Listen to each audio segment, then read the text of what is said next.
Güvella gullab bo'ldi. Endi buni kesib atrosga qilaman.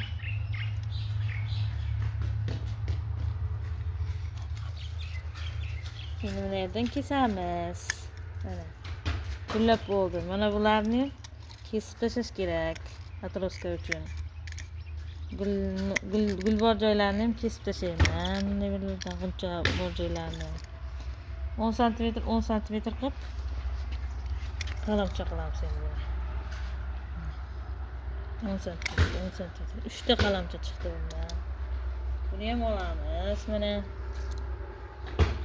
yana uzab ketgan shoxlarni olib tashlayman. Mana buni ham kesamiz. Bundan yerdan kesamiz buni ham. Gullagan gullarini olib tashlaymiz. Atroska uchun boshini ham kesib qo'yamiz.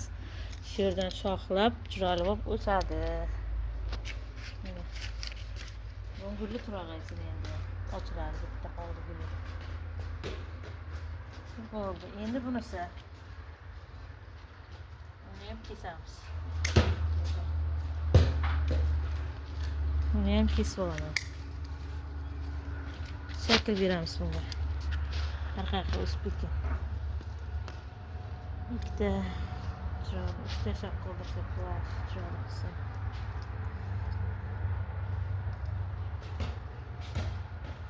Shuni olamiz. Kesamiz.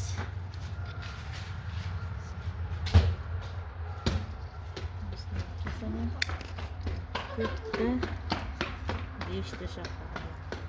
Mana katta shox ekan. Bo'ldi. Bariga aytmaysa, buni ham ko'paytiraman. Buni ham kesib tashlayman. Endi kesaman. 10 sm 10 sm qilib buni ham mana shu shunday qoldiraman. Buni olaman. Mana bitta shox. Bu bitta shox. Bitta shox. Mana bundan ham ikkita chiqarsak bo'ladi. Bitta katta, bitta kichkina. Buni endi karnivinga botirib ikib tashlayman. Mana gullarini olib tashlayman. Gullar kerak emas. Keyin mana shu joylarni ham tashlayman. Bu joylarni ham shuni ham kesib qo'yamiz. Keyingi o'sib chiqqanda chiroyli bo'lib o'sib chiqadi. Bu joylar kerak emas. Ekayotganda bularni tozalaymiz.